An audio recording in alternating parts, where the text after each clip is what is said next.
समझ सकते हैं, वो मैं आपको बताता हूँ वो कौन सा है। जैसे एक सवाल आपका आता है, आई राइट डैश, यहाँ आएगा इंक, आई राइट डैश इंक, और दूसरा आता है आई राइट, ये दो ऑप्शंस आते हैं, आई राइट डैश पेन। तो अब मुझे बताएं उन ऊपर वाले में कौन सी प्रेपोजिशन आएगी, नीचे वाले में कौन सी आएगी। अब दो प्रेपोजिशन आएंगी, लेकिन दोनों में कौन सी आएंगी, बाय आएगी, इन आएगी, विद आएगी, टू आएगी, फ्रॉम आएगी, शाबाश। इसमें प्रेपोजिशन मुझे बताएं भाई, इसमें प्रेपोजिशन हमें समझना है। ये बड़ी ट्रिक वाली चीज है जो अभी मैं आपको समझा रहा हूँ। काफी बच्चे इसको गलत इस्तेमाल करते हैं, और ये पेपर में आपके पास आते हैं, ऐसे सवाल पेपर में आते हैं भाई। तो हमें वन टाइम में एक दफा पता होगा ना तो हम आराम से कर लेते हैं। जब भी आपका देखें इनक वाला फार्मूला मैं आपको बता रहा हूँ, अगर आपके पेपर में जब भी इनक आ जाए ना, ये इनक आ जाए, तो इन के साथ आप हमेशा इन इस्तेमाल करेंगे, क्योंकि इनक होती है तो इन होगा इस्तेमाल, इन की बात हो रही है। और इंस्ट्रूमेंट की, जैसे यहाँ पे मैंने आपको बात बताई, ये इंस्ट्रूमेंट है, कोई भी यहाँ इंस्ट्रूमेंट है ना, तो इंस्ट्रूमेंट के साथ आप हमेशा, पेन भी इंस्ट्रूमेंट है, नाइफ भी इंस्ट्रूमेंट है, गन भी इंस्ट्रूमेंट है, गन यहाँ पे देखिए इंस्ट्रूमेंट है, तो इन सब के साथ आपका विद आएगा, इन सब के साथ विद आएगा। लेकिन आपको मैंने बताया ये पेन, इंक जो है इंस्ट्रूमेंट है, शाबाश बताएं, इंक इंस्ट्रूमेंट है, हाँ इंक इंस्ट्रूमेंट नहीं है भाई, तो इन नहीं है तो इसके साथ हम हमेशा इन लगाएंगे, क्योंकि ink is not instrument, pen instrument है। तो इसके साथ मैं आपको देखिए लॉजिक लॉजिक दे रहा हूँ, इसके साथ इन लगाएंगे तो आपका गलत हो जाएगा, इसके साथ आपको विद लगाना है, इसके साथ विद आएगा और इसके साथ आपका इन आएगा। लॉजिक के साथ बता रहा हूँ आपको प्रेपोजिशन। चलें, यहाँ पे मैंने अभी आपको बताया, ये आपका क्लियर हो गया, के साथ मैंने बताया, ये भी बता दिया। अब यहाँ पे आते हैं, ये चीज बड़ी जबरदस्त है। I will go to Karachi, यहाँ बाय लगाएंगे, by Saturday, by car, by बस।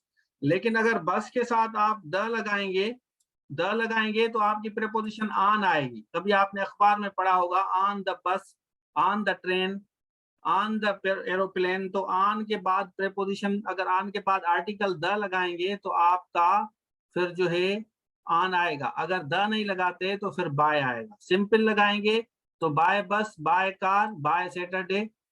यहाँ अगर कोई डे आ जाता है तो डे के साथ आप ऑन इस्तेमाल करेंगे, डे के साथ।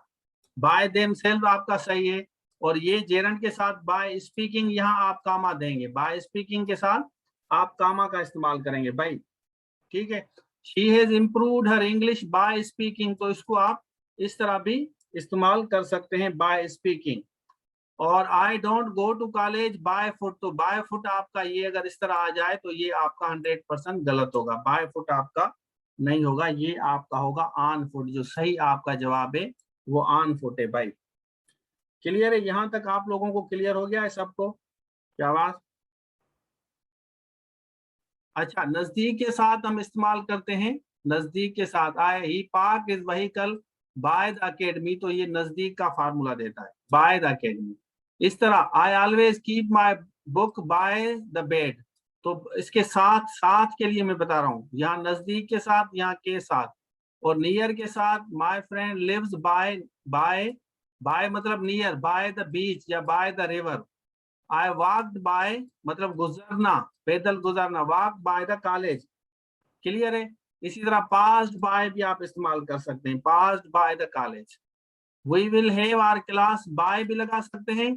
बाय का मकसद ये होता है बिफोर, अदरवाइज इसके साथ आपका जैसे मैंने बताया 8 होगा, 8:05 PM। क्लियर है। इसी तरह यहाँ पे आप लगाएं we will have our class 8, आप लगाएंगे 8:05 PM, मतलब ये फिक्स टाइम का बता रहे हैं। I will have your class by Monday, मतलब not later than Monday, Monday के बाद नहीं होगा, बाय मंडे होगा आपका। I will go to Karachi by January, भाई बाय जनवरी आप यहाँ पे लगाएंगे। तो मेरे ख्याल में यहाँ तक अभी आपको क्लियर हो गया। अब क्लास को आप कहें तो हम ऑफ करें, शाबाश, आज के लिए काफी है।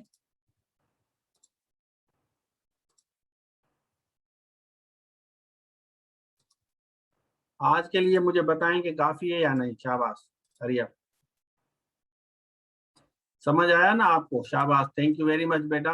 अंडरस्टैंडिंग हो गई कि प्रेपोजिशन को किस तरह इस्तेमाल करते हैं, सबको अंडरस्टैंडिंग हो गई, everyone of you understood. Everything. चाहिए हो, उसके अलावा टीचिंग हो, और IBS TS हो, BPS 5 to 15, municipal town officer हो, आपका लेक्चरर हो, ऐसे राइटिंग हो, कृषि राइटिंग हो, या जूम लाइव क्लासेस इंग्लिश के लेने हैं, तो आप इस नंबर पर आप